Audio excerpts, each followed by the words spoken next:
በቤትኪንግ የኢትዮጵያ ፕሪሚየር ሊግ ሐዋሳ ከተማ ድል ሲቀናው ኢትዮጵያ ቡና ከወላይታ ዲቻ ነጥብ ተጋርቷል። በሊጉ የ16ኛ ሳምንት መርሃ ግብር የወራጅ ቀጠናውን ክለብ ለገጣፎ ለገዳዲን የገጠመው ሐዋሳ ከተማ ካቻ ውጤት መልስ ሙሉ 3 ነጥብን አሳክቷል። በጨዋታው በረከት ሳሙኤል 43ኛው ደቂቃ ላይ ያስቆጠራት ኳስ የሐዋሳ ከተማን 3 ነጥብ አስገኝቷል። በዚህም ክለቡ ነጥቡን ወደ 24 በማሳደግ ወደ 4ኛ ደረጃ ከፍ ብሏል። ለገጣፎ በበኩሉ በያዘው 6 ነጥብ ግርጌ ላይ ነው። በዕለቱ ሁለተኛ ጨዋታ ኢትዮጵያ ቡና ከወላይታ ዲቻ ጨዋታቸውን በማከናወን ነጥብ ተጋርቷል። አማኑኤል ዮሐንስ የተገኘውን ፍጹም ቅጣት ምት መጠቀም ባልቻለበት ጨዋታ ክለቦቹ ባዶ ለባዶ ነው የተለያዩት። በውጤቱም ኢትዮጵያ ቡና በ21 ነጥብ 8ኛ ደረጃ ላይ ሲቀመጥ ወላይታ ዲቻ በ22 ነጥብ 6ኛ ነው። ጨዋታዎቹ ዛሬም ቀጥለው ሲደረጉ ሲዳማ ቡና ከድሬዳዋ ከተማ፣ ቅዱስ ጊዮርጊስ ከኢትዮጵያ መድን ይጫወታሉ። በሳምንቱ ከድል የተመለሰው ሲዳማ ቡና ቀን 10 ሰዓት በሚደረገው ጨዋታ ድል የሚቀናው ከሆነ በ22 ነጥብ ወደ 7ኛ ከፍ የማለት እድልን ይዟል። ድሬዳዋ በአንጻሩ ከወራጅ ቀጠናው በመራቅ በ21 ነጥብ እስከ 8ኛ ከፍ ማለት ይችላል። ምሽት 1 ሰዓት የሚከወነው ተጠባቂው የሊጉ ጨዋታ በመሪዎቹ ቅዱስ ጊዮርጊስና ኢትዮጵያ መድን መካከልም ይካሄዳል።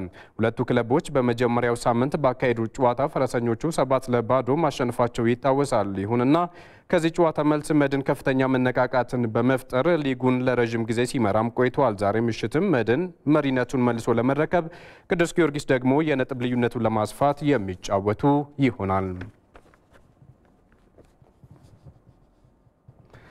የአቃቂ ኢንተርናሽናል ስታዲየምን ለማጠናቀቅ ትኩረት ሰጥቶ እየሰራ እንደሚገኝ የአዲስ አበባ ወጣቶችና ስፖርት ቢሮ አስታወቀ። ስታዲየሙ በተያዘለት ጊዜ እንዲጠናቀቅም ከከተማ አስተዳደሩ ጋር በጋራ እንደሚሰራ የኢትዮጵያ እግር ኳስ ፌዴሬሽን ገልጿል። አዲስ የሽዋስ ከ6 ዓመት በፊት ግንባታው የተጀመረው የአቃቂ ዞናል ስቴዲየም እንዲጠናቀቅ ከተማ አስተዳደሩ ልዩ ትኩረት ሰጥቶ እየሰራም ይገኛል። በዛምራ ኮንስትራክሽን አማካኝነት ግንባታው እየተከናወነ የሚገኘውን ስቴዲየም ያለበትን አሁናዊ የግንባታ ደረጃ የከተማ ወጣቶችና ስፖርት ቢሮ ኃላፊ አቶ በላይ ደጀንና የኢትዮጵያ እግር ኳስ ፌዴሬሽን ፕሬዝዳንት አቶ ኢሳያስ ጅራ ተመልክተዋል። የካፍና የፊፋን ዝቅተኛ መስፈርት እንዲያሟላ ተደርጎ እየተሰራ የሚገኘው ስቴዲየም በጥሩ ሁኔታ እየተከናወነ ነው ያሉት የኢትዮጵያ እግር ኳስ ፌዴሬሽን ፕሬዝዳንት አቶ ኢሳያስ ጅራ ያሉ ክፍተቶች እንዲሟሉ መሰራት አለበትም ብለዋል። አሁን ያየንበት ሁኔታ የቀሩ ክፍተቶችንም ማስተካከል የሚቻልበት ሁኔታ ላይ ስለሆነ ያየነው ካለቀ በኋላ ኮሜንት ከምታደርግ አሁን ስራ ላይ ያለ እንዲስተካከል አብረን ማድረግ ያስፈልጋል። የአዲስ አበባ ወጣቶችና ስፖርት ቢሮ ኃላፊው አቶ በላይ ደጀን ዓለም አቀፍ ልምዶችን በመውሰድ ዞናል ስቴዲየሙን ወደ ኢንተርናሽናል ስቴዲየም እንዲያድግ በተሰጡ ሀሳቦችና በተለወጠው ዲዛይን መሰረት በፍጥነት እንዲጠናቀቅ ይደረጋልም ብለዋል። የመልበሻ ቦታዎቹ መሻሻል እንዳለባቸው፣ የልምምድ ቦታዎቹ መሻሻል እንዳለባቸው፣ እነዚህ በቀመጫ ወንበሮቹ መሻሻል ያለባቸው እንደሆነ የቪአይፒ ቪቪአይፒ እንዲሁም ደግሞ የሚዲያ ሴንተሩ ኮንፈረንስ ሩም እና የተለያዩ ቦታዎች መታየት እንዳለባቸው የጋራ መግባባት ተፈጥሮ ይሄ በስፋት ጥራቱን በጠበቀ መንገድ እየሄደ ነው ያለው። ስራው በፍጥነት መጠናቀቅ እንዳለበት አሁን ካለው አንገብጋቢ ችግሮች አኳያም በፍጥነት መጠናቀቅ እንዳለበት የጋራ መግባባት ተፈጥሮ አሁን በፍጥነት እየሄደ ነው ያለው። ስቴዲየሙ በፍጥነት እንዲጠናቀቅም ከከተማ አስተዳደሩ ጋር በመሆን ፌዴሬሽኑ እንደሚሰራ ነው አቶ ኢሳያስ ጅራ የተናገሩት። ከከተማ አስተዳደሩና ከወጣቶችና ስፖርት ቢሮ ጋር በቅርበት በመሆን የራሳችን ስራ አድርገን እስከሚያልቅ ድረስ ዝም ብሎ እንደዚህ እንደ እንግዳ መጥቶ ጎብኝቶ መመለስ ሳይሆን ማሟላት የሚገባውን ነገር እስከሚያሟላ ድረስ ከአማካሪው ጋር ሆነን ጨርሰዋለን የሚል እምነት ነው ያለኝ። ግንባታውን በማከናወን ላይ የሚገኘው የዛምራ ኮንስትራክሽን መሐንዲስ የሆኑት አቶ ተዘራ አለምሰገድ በበኩላቸው ከውጭ የሚገቡ ማቴሪያሎች በጊዜው ከገቡ ስቴዲየሙ በተያዘለት ጊዜ ገደብ ይጠናቀቃል ሲሉም ሀሳባቸውን ሰጥተዋል።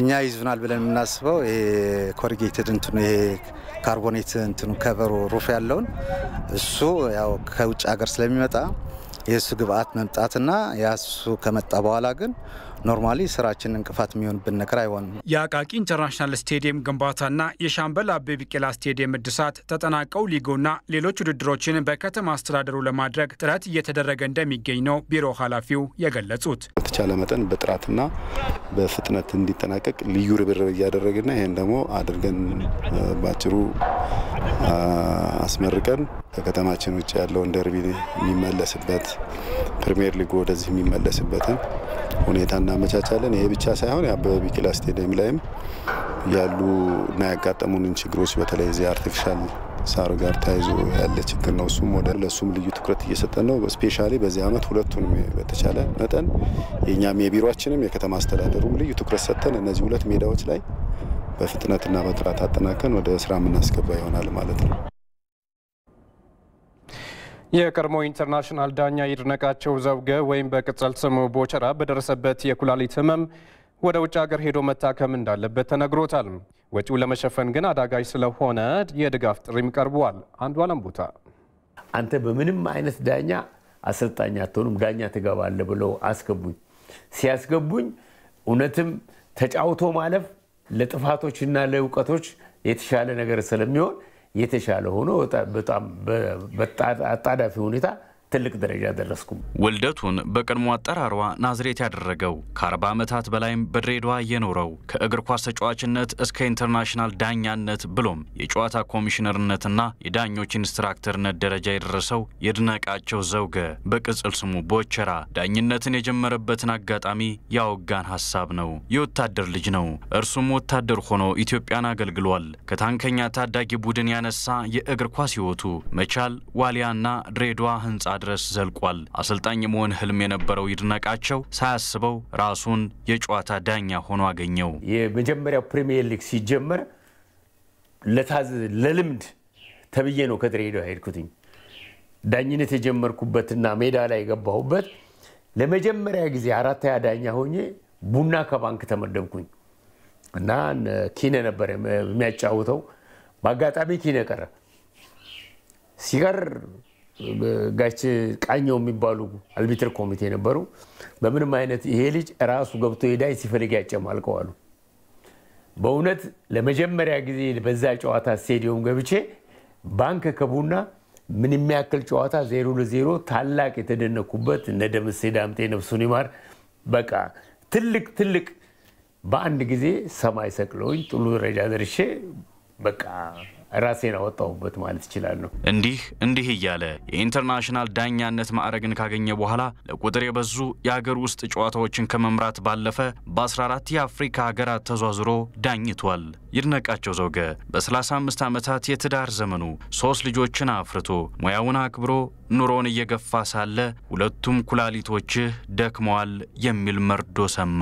በቃ ኦሬዲ ኩላሊትህ ደክመዋል ስለዚህ ወደ ከፍተኛ ሕክምና ሪፈር መባል አለበት ተባልኩ። ሄድኩ ወደ አንስታ አዲስ አበባ እዛ ተሞከረልኝ። አዩ በቃ ኦሬዲ ደክሟል ኩላሊትህ ስለዚህ ከፍተኛ ክትል በዚህ መቀየር አለበት እንትን መደረግ አለበት ኩላሊት መቀየር አለበት አይዘር ከዛ በፊት የዲያሊሲስ እሽታ መድኃኒት መደረግ አለበት ተባለ። ለኩላሊት እጥበት በቀን 3300 ብር ወጪ ያደረኩ ነው የሚለው ይድነቃቸው ወደ ውጭ ሀገር ሄዶ መታከም እንዳለበትም ተነግሮታል። ወጪው ግን የሚቀመስ አይደለም። እናም ህይወቱን እንዲታደጉለት ወገኖቹን እየተማጸነ ነው። የተነገረ መጀመሪያ ላንሴት ገብቼ ሁኔታውን አይተው በ1800 1 ሚሊዮን 800 ሺህ ብር ነበር የተባለው። ሁለተኛው ላይ እንደገና ሲሄድ ዶላር ጨምሮ 2 ሚሊዮን 500 ሺህ ብር አሉ። ከስልክ እስከ ገንዘብ ላደረጉልኝ እግዚአብሔር ክብር ምስጋና ይስጣቸው። ክብሩ ከንቲባ ቤት ድረስ መተው ከሚገባው በላይ በሞራል በምን አብረን አይዘው ምንም አታስብም በማለት ሞራሌን ጠብቀው ከብዙ ደቂቃ በኋላ ተጫውተው ስለሄዱልኝ ራሴ እንደዳንኩ ቁጥር ያለው ማለት ይችላል። ያው የሚተባበሩት ሰዎች እንዲተባበሩኝ ለምለምነው በቂ ባይሆንም ከተለያዩ አካላት ይድነቃቸው ድጋፍ አግኝቷል። ለአብነት የድሬዳዋ ከተማ አስተዳደር የገንዘብ ድጋፍ እንዳደረገለት አቶ ፊራን ኦል ቡልቻ የድሬዳዋ ወጣቶችና ስፖርት ኮሚሽነር አስታውቀዋል። እንደ አስተዳደር እንደ ስፖርት ምክር ቤትም አጠቃላይ ከ800 ሺህ ብር በላይ ድጋፍ የተደረገበት ነው ያለው። ይሄ በቂ አይደለም። በቅርቡ ደግሞ ሄዶ ወደ ውጭ ሀገር መታከም አለበት። እንደ ድሬዳዋ ብቻ ሳይሆን እንደ ኢትዮጵያም እንደ ዓለም አቀፍም ይህንን መልእክት የምትመለከቱ ወገኖች ህይወቱን እንታደግ ለማለት እወዳለሁ። ከየካቲት 26 እስከ መጋቢት 3 በቤንች ሸኮ ዞን በሚዛን አማን ከተማ የአስተናጋጅነት እየተካሄደ የሚገኘው 20ኛው የኢትዮጵያ ባህል ስፖርቶች ዛሬም በተለያዩ ውድድሮች ቀጥለዋል። ባህላዊ ስፖርቶቻችን ለአንድነታችንና ለሰላማችን በሚል መሪ ቃል እየተካሄደ በሚገኘው የስፖርት ውድድር ላይ ከሶማሌ ክልል በስተቀር ሁሉም ክልሎችና ከተማ መስተዳድሮች በውድድሩ ላይ ተሳታፊዎች ሆነዋል። በሁለቱም ጾታ ከ1000 በላይ ተወዳዳሪዎች በ10 የስፖርት አይነቶች ተሳታፊ መሆናቸውም ተገልጿል። ፍጻሜያቸውን ካገኙ ውድድሮች በወንዶች ኮርቦ ቤኒሻንጉል ክልል አንደኛ ሲወጣ፣ አማራና ኦሮሚያ ክልል ተከታዩን ደረጃ ይዘዋል። በተመሳሳይ በሴቶች የኮርቦ ውድድር ኦሮሚያ ክልል አሸናፊ ሲሆን፣ የአዲስ አበባ ከተማና ድሬዳዋ ከተማ መስተዳደር ሁለተኛና ሶስተኛ ደረጃን ይዘው አጠናቋል። በካፍ አፍሪካ ሻምፒዮንስ ሊግ የምድብ የመጨረሻ ጨዋታዎች ዛሬ መከወን ይጀምራሉ። በዚህም በምድብ